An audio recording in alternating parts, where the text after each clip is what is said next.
Now on to Romans 2:1. Therefore, you have no excuse, you foolish person, every one of you who passes judgment, for in that matter in which you judge someone else, you condemn yourself. For you who judge practice the same things. Now you'll notice that the chapter begins with this conjunction, therefore, which is an interesting place to begin a chapter.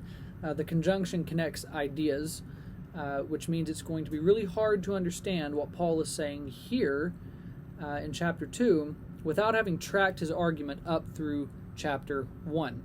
So we'll do well to remember that Paul has just demonstrated in the previous chapter how man was without excuse in their rejection of God, and how God in judgment gives them over to their darkened desires. He gives them over to sin. And now, in light of all that, Paul comes up with this idea. Those who pass judgment are without excuse, because the practices over which they pass judgment, they themselves are guilty of the same things. So the question becomes, who is the one passing judgment, and who are they passing judgment upon?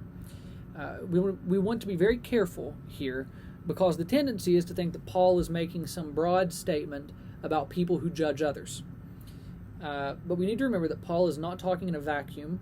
He's in a historical time and place, and the letter is written to a specific audience, and someone in this specific audience is passing judgment on others. And Paul is calling that person foolish, saying they have no excuse. Now, if you've been following these videos since chapter 1, you'll remember that around verse 16, we talked about these Jewish Christians who were bringing the Old Testament law into the church. We read about these guys in the book of Acts. And their addition of the judgments of the law to the gospel begins causing division in the churches. So let me suggest to you something I believe becomes pretty clear as we keep reading.